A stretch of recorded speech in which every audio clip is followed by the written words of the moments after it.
Ahora sí recibimos la presencia del presidente de la Nación, el doctor Javier Milei. Lo acompaña la secretaria general de la Presidencia, licenciada Karina Milei. Y las autoridades de Ilan, Isaac Asa acompaña al presidente, también el embajador argentino en Israel, el rabino Axel Banish. Reitero que envía sus saludos para esta noche el presidente de Israel, Isaac Herzog.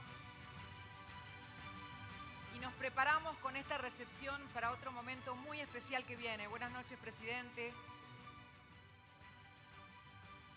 Hemos hablado de innovación a lo largo de esta noche. El presidente de Ilan y fundador, Isaac Asa, ha hablado de la innovación, pero la innovación tiene distintos campos. Por eso en este momento le pido a Isaac que se acerque al escenario para el momento más importante, ya que tiene que ver con la innovación, pero en otro campo que no es el tecnológico, y lo va a anunciar Isaac.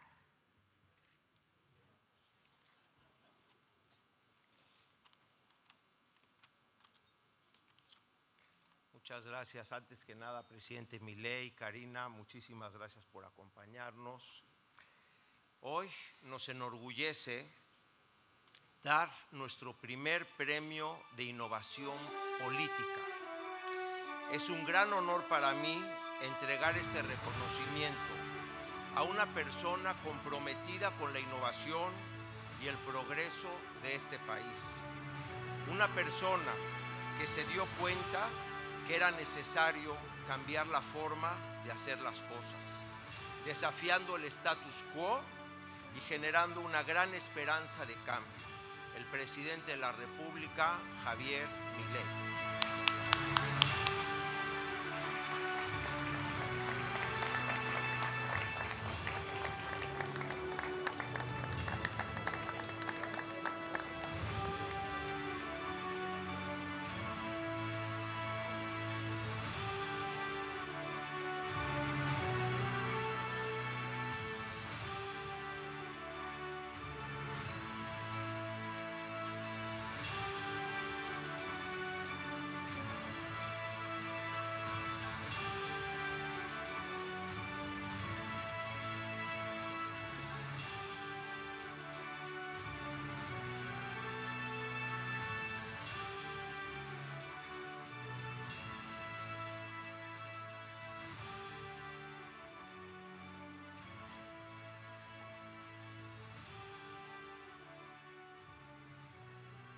Buenas tardes a todos.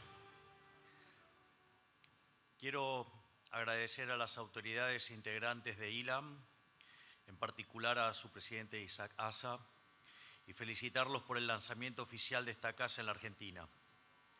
Como también quiero agradecer a todos los presentes que están aquí hoy.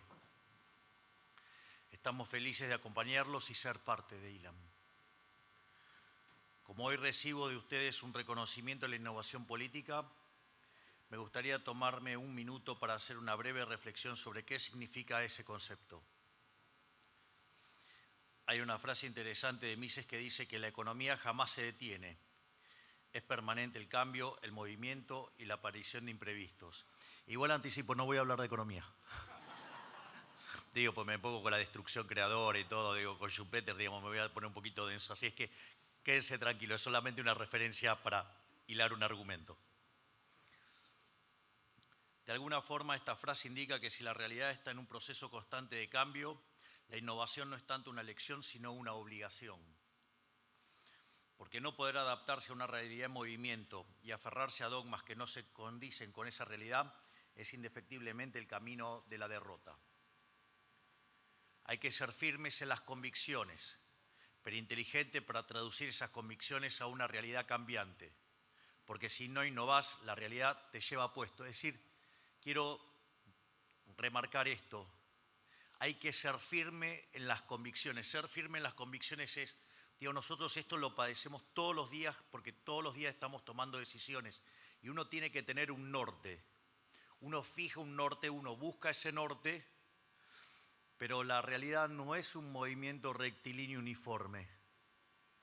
Entonces uno tiene que avanzar hacia esa realidad a la cual está buscando, y obviamente no es un camino llano, fácil y demás. Es decir, hay obstáculos, algunos se los puede saltar, algunos se los esquiva. Y les voy a decir algo, cada vez que ustedes están esquivando algún obstáculo, alguien los va a criticar. No solo eso, sino que no solo que los van a criticar, va a haber otros que además les van a disparar. Pero también es parte del desafío que uno enfrenta. Una de las cosas que también es importante cuando uno emprende este tipo de situaciones, y que a mí al menos me ayuda mucho, es una reflexión acerca de Moshe, digamos, ya camino hacia la tierra prometida, habiendo cruzado el Mar Rojo. Y hay algo que es muy interesante, porque si Moshe se levantaba tarde, ¿sí?, decían que estaba haraganeando. Si se levantaba temprano, que se había peleado con la mujer. Y que si se levantaba a horario, es que no tenía nada que hacer. Es decir, no importa lo que hiciera, lo iban a criticar. Así que si lo criticaban a Moshe, digamos, a mí me pueden decir de todo, no hay ningún tipo de problema. Así es que, digamos, o sea, también sepan que cuando hacen, los van a criticar. A los únicos que no critican es a los inútiles que no hacen nada.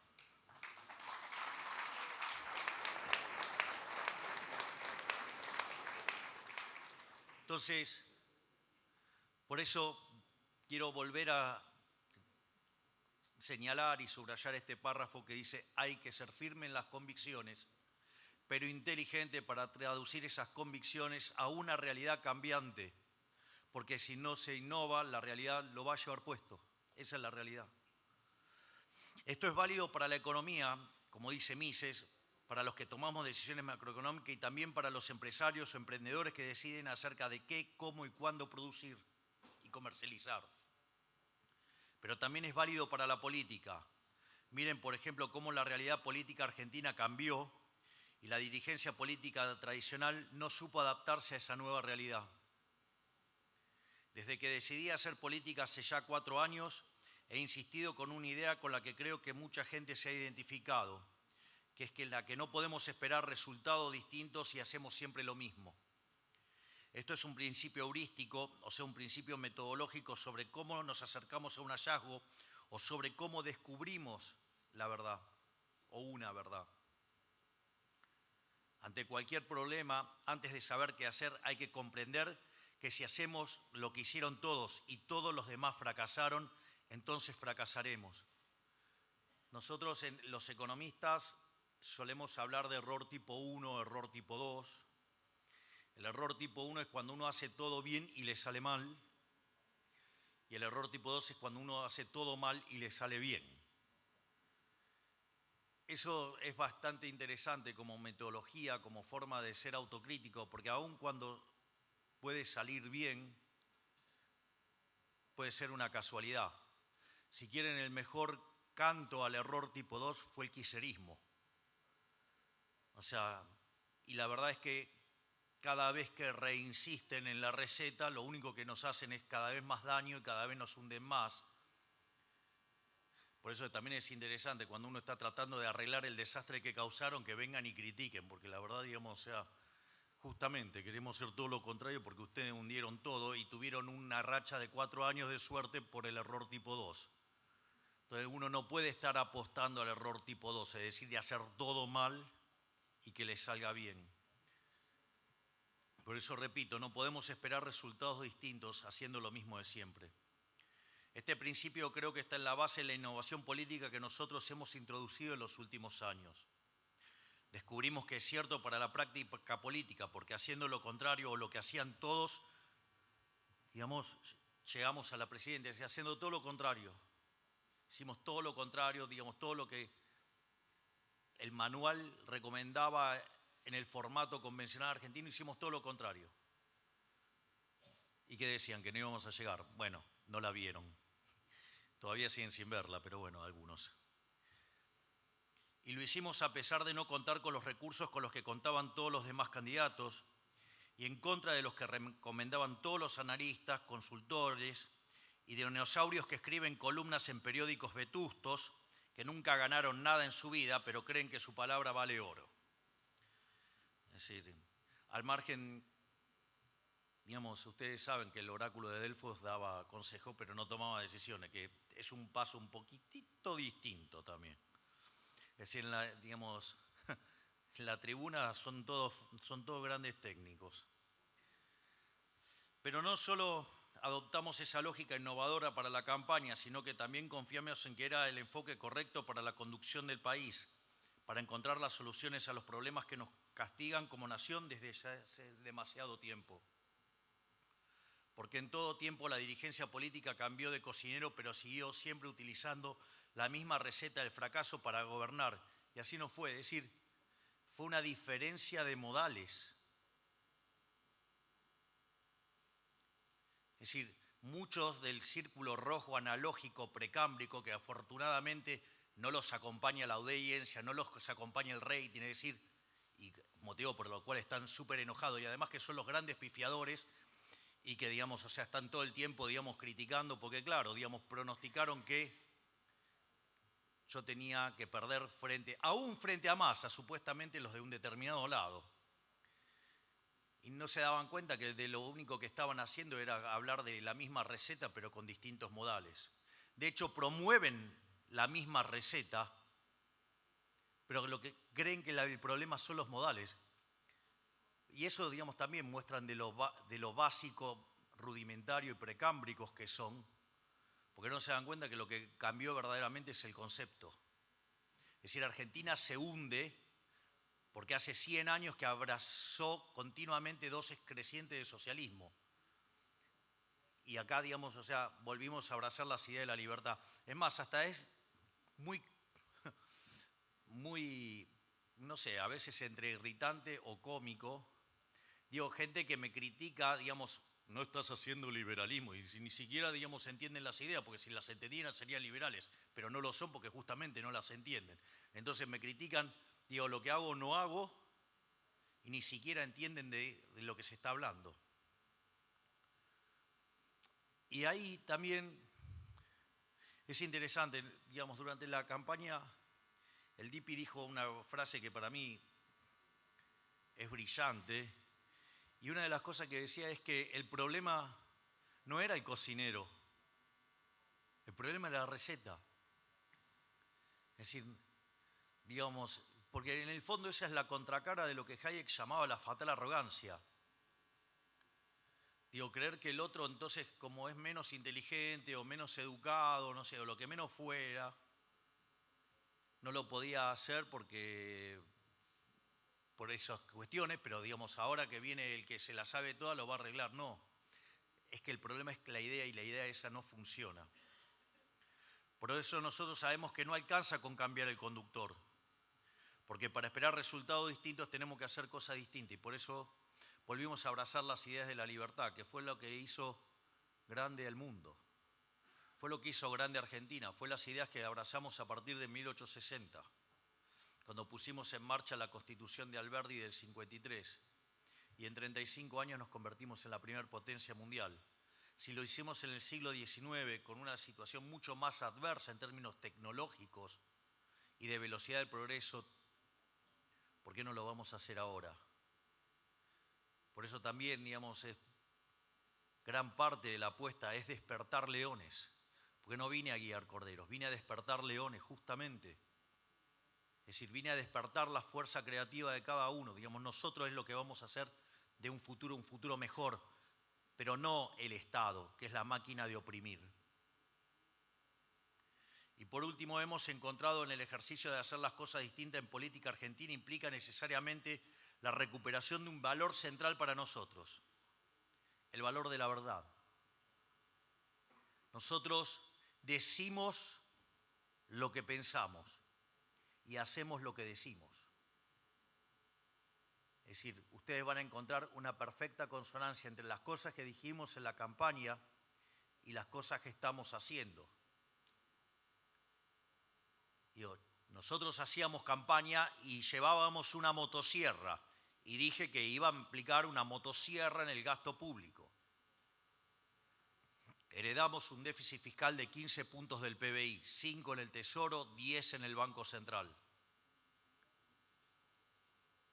A pesar de todos los pronósticos, que no se podía ajustar más que un punto por año en el Tesoro y que lo del Banco Central se arreglaba solo, con lo cual había algunos genios que además proponían subir la tasa de interés, con lo cual el problema hoy hubiera sido todavía muchísimo más grande, lo hemos arreglado. A 6 meses de haber asumido, hemos exterminado el déficit fiscal consolidado. Terminamos con el del Tesoro y terminamos con el del déficit fiscal que genera el Banco Central. Hemos hecho el ajuste más grande en la historia de la humanidad y decían que es imposible. Nada es imposible. Hay que tener la convicción para hacerlo.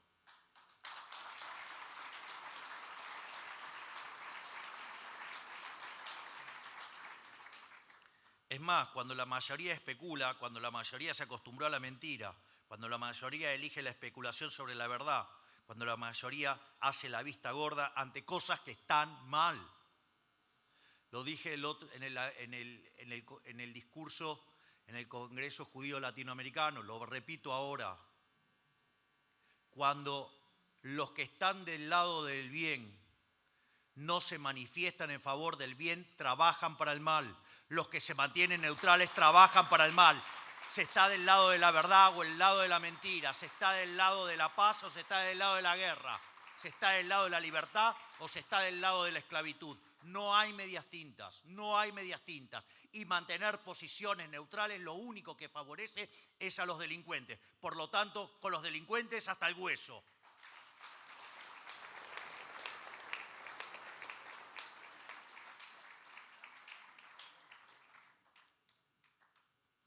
Por lo tanto, digamos, cuando uno hace este planteo y cuando eso ocurre de manera sistemática, generalizada a lo largo y a lo ancho de todo el espectro político, el acto de decir la verdad, aunque sea incómodo, se convierte en un acto innovador.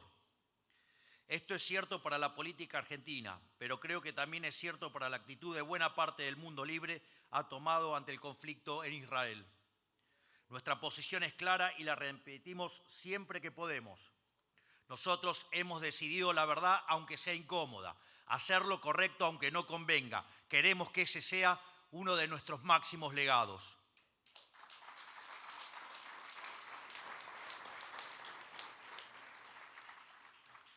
Para cerrar, quiero volver a agradecerle a Ilan el reconocimiento y la posibilidad de compartir este momento con ustedes y dejarles un mensaje de esperanza. Todos los hombres tenemos un hilo que nos conecta con lo divino y con lo eterno. La innovación es una de las instancias de esa conexión. Es un canal que nos conecta con las fuerzas del cielo, porque nos hace trascender los límites de lo que parece humanamente posible, o sea, nos permite hacer posible lo imposible.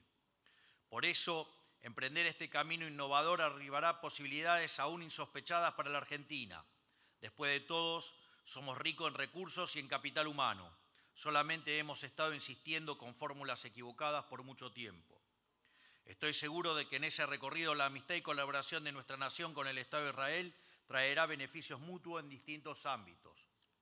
Espero que el lanzamiento de Ilan en Argentina ayude a promover las relaciones entre nuestras dos naciones y nos permita continuar estrechando un vínculo que no solo es importante para mí en términos personales, sino para todos los argentinos que hemos decidido apoyar las ideas de la libertad.